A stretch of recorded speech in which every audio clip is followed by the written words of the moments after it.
Olá, muito bem-vindos a mais um programa No Caminho.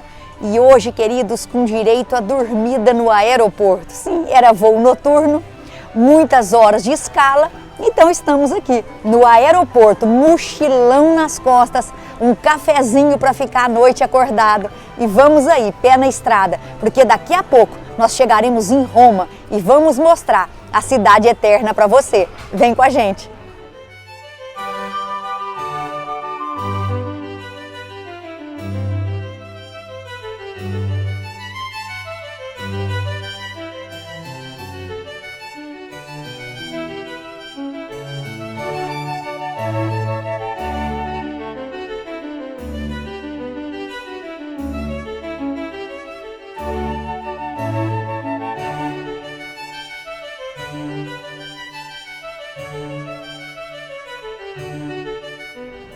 E chegamos aqui na nossa bela Itália. Estamos aqui na Via de São Gregório. E nós sabemos que Roma hoje conta com aproximadamente 3 milhões de habitantes. Mas quando foi que Roma foi fundado? Quando foi que Roma nasceu? Existe uma lenda aqui sobre Rômulo e Remo, aqueles irmãos gêmeos que foram alimentados ali por uma loba. Então, segundo a lenda, eles fundaram Roma. Mas Roma mesmo, ela nasce como uma monarquia em 753 a.C. e vai até 509 a.C. Então, em 509, a monarquia dá lugar à república e passa a ser assim até 27 a.C. E já depois do 27 até 486, agora sim, depois de Cristo, a Roma experimentou um crescimento assim, queridos, inimaginável. Criou estrada para todos os lugares. E hoje, Roma, a capital da Itália, somente teve esse título em 1870 e é um dos pontos mais importantes, ou seja, uma das cidades mais importantes e visitadas do mundo. Atualmente, Roma conta com um impressionante centro histórico que reflete seu passado. Caminhando pela cidade, é possível encontrar as ruínas da Roma Antiga, da Idade Média, palácios renascentistas, praças, fontes e igrejas barrocas, e muitos exemplos de estilos artísticos do século XIX e XX. Como capital da Itália, essa cidade tem a maior parte dos seus edifícios políticos do país. A população cresceu de forma exponencial e atualmente conta com cerca de quase 3 milhões de habitantes. Podemos dividir a história dessa cidade em 6 etapas, começando pela lenda de Rômulo e Remo, passando a monarquia, depois finalmente a república e ao Império Romano, seguido pelo papado em Roma e chegando a Roma como capital em 1870. Depois da queda do Império Romano e da transferência da capital imperial a Constantinopla, o Papa foi ganhando poder e passou a ser a única autoridade em Roma. No ano de 756, Pepino Breve outorgou a Roma o poder sobre regiões próximas a essa cidade, surgindo os Estados Pontifícios. O desenvolvimento do antigo cristianismo fez com que o bispo de Roma ganhasse grande relevância, tanto religiosa como política. E até ser anexada ao Reino da Itália em 1870, Roma foi a capital dos Estados Pontifícios. Até o século XIX, o poder papal sempre manteve uma constante luta com o Império Sacro Germânico e outros poderes na Europa. Apesar disso, Roma se enriqueceu e chegou a ter um grande peso internacional. O poder papal continuou até o século XIX.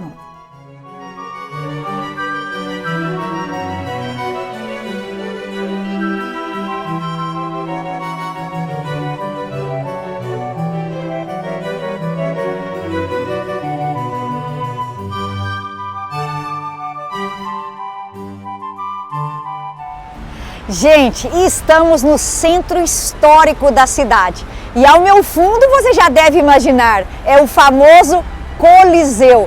o monumento mais emblemático de Roma. Sabe qual é a capacidade dele? 50 mil espectadores naquelas arquibancadas. É, queridos, aqui o maior anfiteatro do mundo romano. E quando nós estudamos a história, muito sangue foi derramado.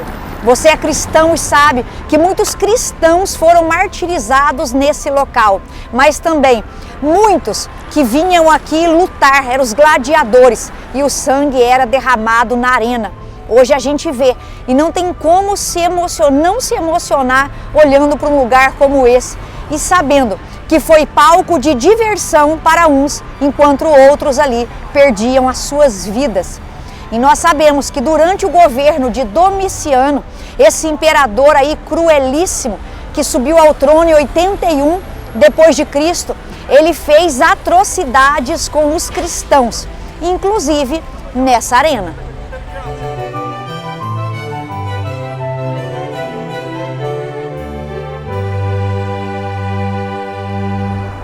Também conhecido como Anfiteatro Flaviano, o Coliseu começou ali a sua construção no governo de Vespasiano, no ano de 72 depois de Cristo.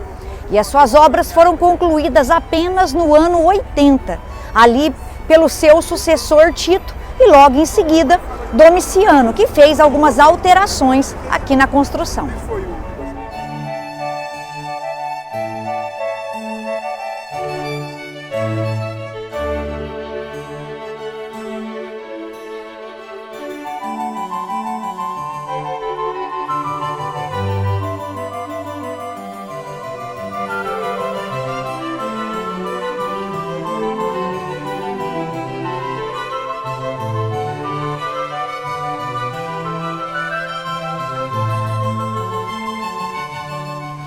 Gente, então como vimos, estamos aqui bem perto. Na época de Vespasiano, ele foi construído então com 3 pavimentos. Mas aí, queridos, houve alguns terremotos e as estruturas ali do Coliseu foram abaladas. E daí o fato dele ter se deteriorado com o tempo, não apenas devido aos terremotos, mas também às rachaduras que as intempéries do tempo foram causando. E diz os historiadores que os locais também vinham aqui e saqueavam pedacinhos do Coliseu. E chegam eles a dizer que cada casa de Roma foi construída com um pedacinho do Coliseu.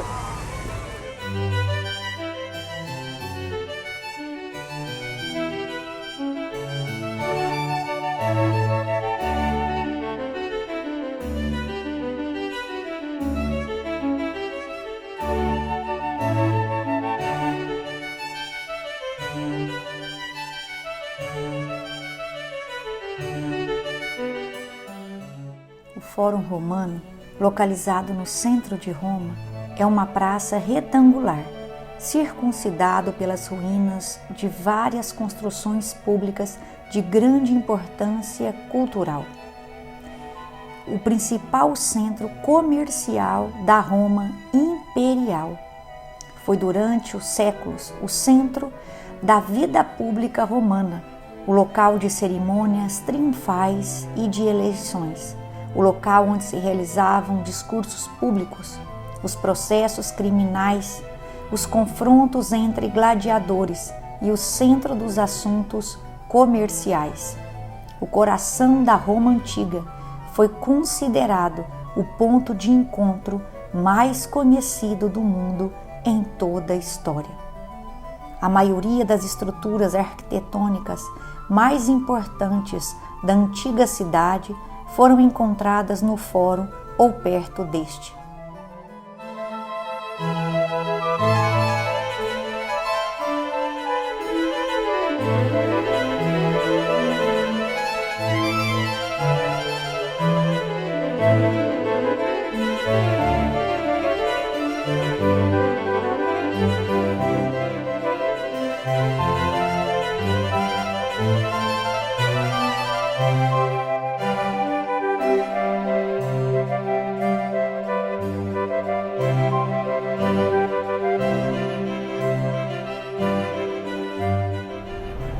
E depois de caminharmos ali pelo Fórum Imperial e vir andando pela Via do Foro Imperial, nós chegamos finalmente na Piazza Veneza, que vai aqui desembocar em vários pontos turísticos da cidade.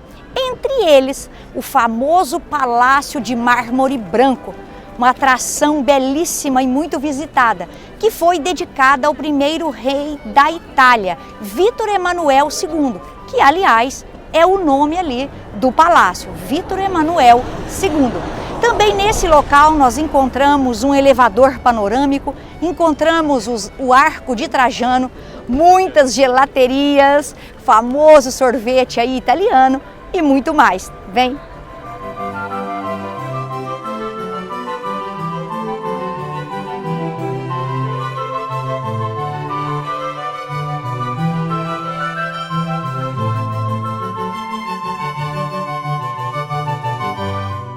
O Monumento Nacional a Vítor Emanuel II é um monumento em honra a Vítor Emanuel, considerado o primeiro rei da Itália unificada e pai da pátria italiana. Fica entre a Piazza Veneza e o Monte Capitolino, tendo sido projetado por Giuseppe Sacconi em 1885. Feito de puro mármore branco, apresenta majestosa escadaria, colunas coríntias, fontes, uma enorme estátua equestre de Vítor Emanuel e outras estátuas. A estrutura tem 135 metros de largura por 70 metros de altura. Em 2007, um elevador panorâmico foi instalado, permitindo aos visitantes ir ao teto e ter uma visão 360 graus de Roma.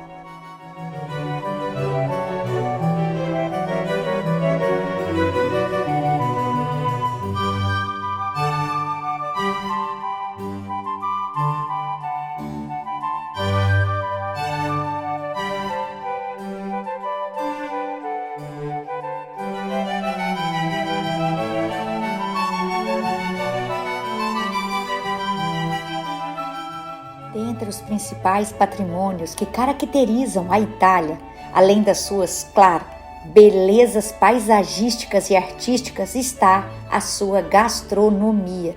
A cozinha italiana é talvez uma das mais ricas do mundo, principalmente no que tange aos ingredientes característicos da cozinha típica e regional.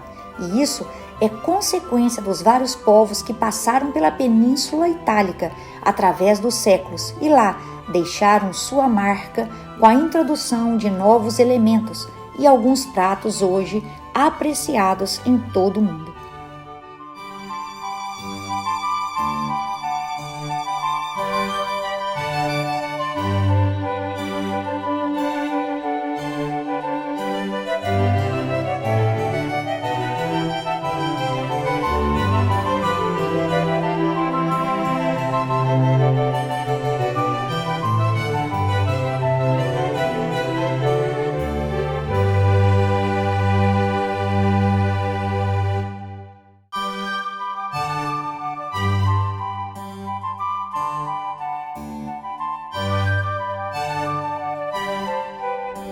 Gente, vocês sabem que a base da nossa equipe é Braga, né? E Braga é considerada a Roma portuguesa. Mas saímos da Roma portuguesa e viemos realmente para Roma original, a cidade eterna, que apesar de anos de história, apesar de todo incêndio, apesar de todos os terremotos, essa cidade continua de pé, a história continua de pé. Achamos ainda, claro, algumas ruínas, mas essa cidade, principalmente a sua história, continua de pé.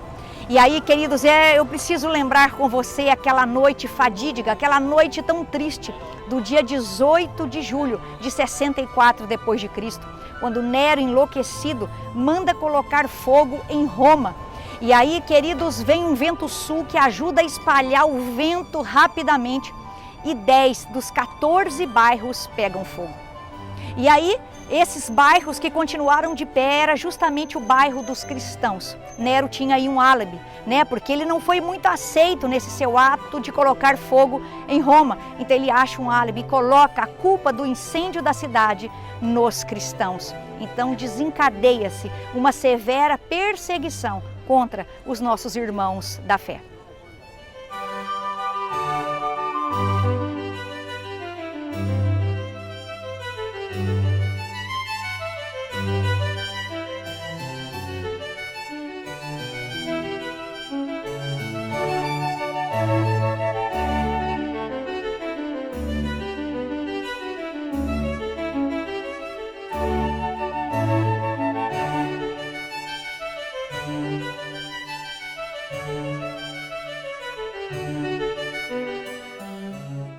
Polo Gerações está implantado plenamente aqui na nossa comunidade em Braga.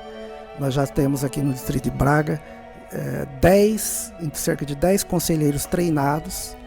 Estamos também nas implantações com conselheiros treinados, preparados para ministrar o curso. E também temos 3 missionários, 3 casais, que foram também treinados e serão brevemente enviados para as nações, já com o escopo dos Gerações nos seus corações. E hoje também nós já temos aqui em pleno andamento todas as ferramentas do ministério.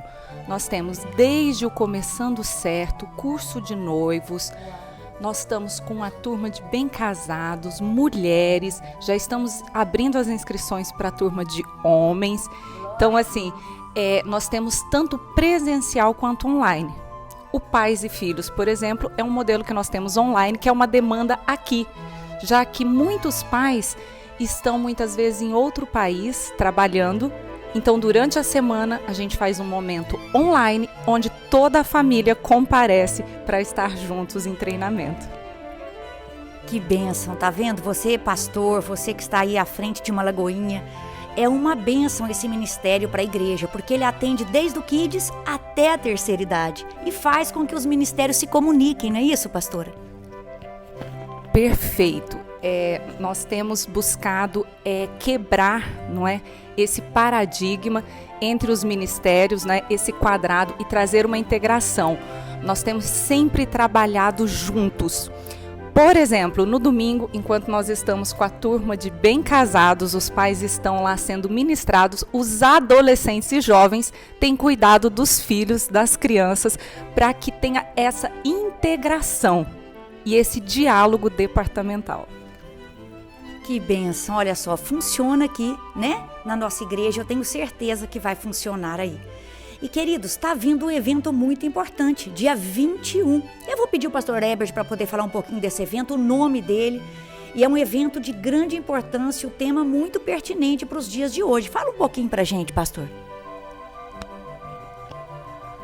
Exatamente, nós estamos muito felizes porque no dia 21 acontecerá o evento, que já é do conhecimento de alguns de nós, uma análise contemporânea da sexualidade.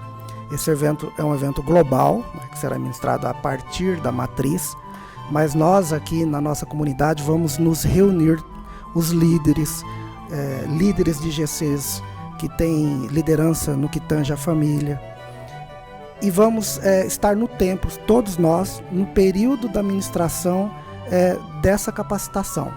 E nós temos certeza que esse tema, que é um tema palpitante, que é um tema que tem repercussão para nós aqui, tanto no aconselhamento pastoral, algumas demandas têm acontecido, como também no aconselhamento no aspecto psicológico que a pastora Andréia tem conduzido, e segundo consta, muitas demandas acontecem no gabinete dela. Pastora, a senhora como pastora, como psicóloga, vamos terminar falando para os irmãos a importância desse tema nos dias de hoje, inclusive, né, no âmbito família.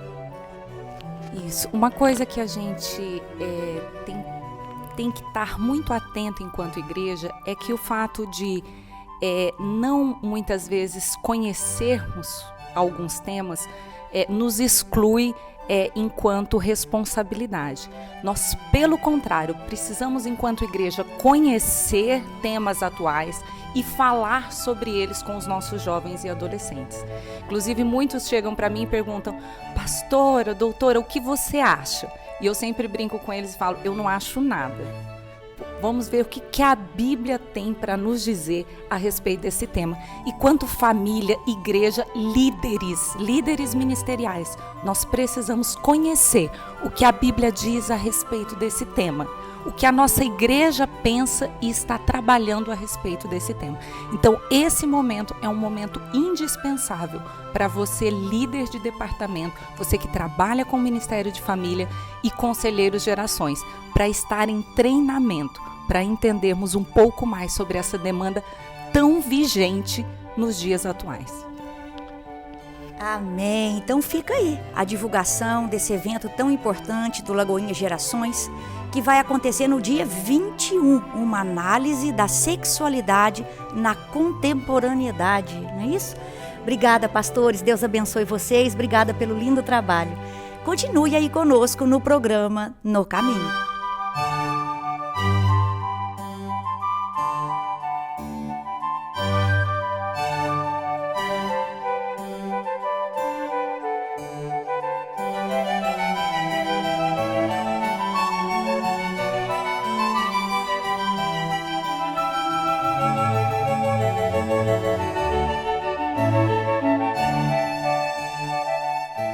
Estamos aqui na Praça Navona, no coração do Centro Histórico de Roma, uma das mais belas e famosas aqui da cidade. Aqui tem 3 fontes, a Quatro Fiume, a Deli Noturno e a Deli Moura.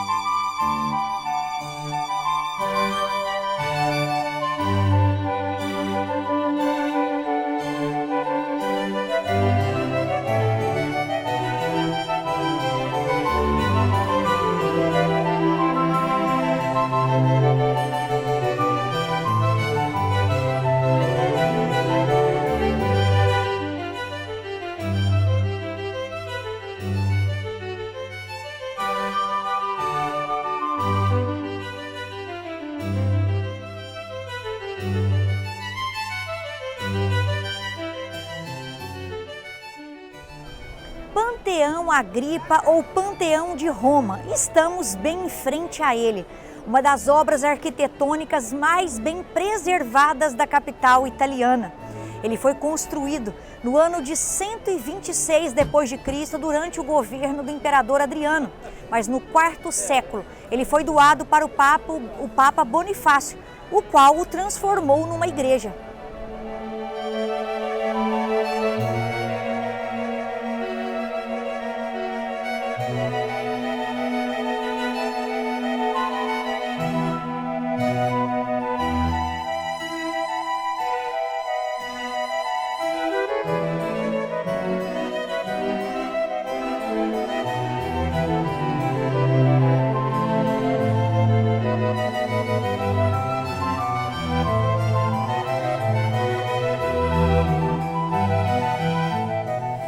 E na próxima semana você não pode perder o programa No Caminho! Roma, parte 2. Top, interessante, não perca. Hoje podemos conhecer um pouco da história dessa antiga cidade chamada Roma. E ao olhar para a sua história, ao olhar para os impérios que a antecederam, inclusive o Império Romano, nós vemos que todos eles passaram. Nós vemos, por exemplo, em 722 a.C., um grande império surgindo, o Império Assírio. A Assíria, inclusive, veio sobre o Reino do Norte, sobre o povo de Israel, e ali tomou a sua capital, Samaria. Mas anos depois veio outro império que subjugou o Império Assírio e também veio sobre o povo de Deus no Reino do Sul, levando a queda de Jerusalém.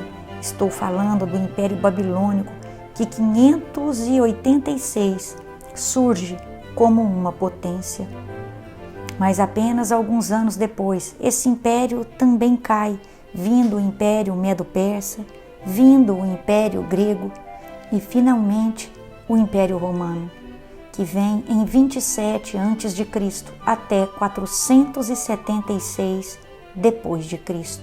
Esses impérios surgiram e sumiram. Esses impérios se levantaram e caíram. Mas a Bíblia diz no Evangelho de Mateus, capítulo 24, verso 35, uma verdade que fica no meu e no seu coração. Diz assim a palavra de Deus: o céu e a terra passarão, mas as minhas palavras jamais passarão. Guarde isso no seu coração. O nosso Deus, Ele é eterno. Ele é o Alfa e o Ômega, o princípio e o fim. Ele já existia antes que todas as coisas existissem. Ele já existia na eternidade, quando tudo se fez, quando Ele criou todas as coisas. Por isso, meu irmão, minha irmã, confie no Senhor, confie nas palavras do Senhor, se apegue nas promessas do Senhor. Ele jamais falhou e jamais falhará. E Ele estará conosco todos os dias, até a consumação dos séculos.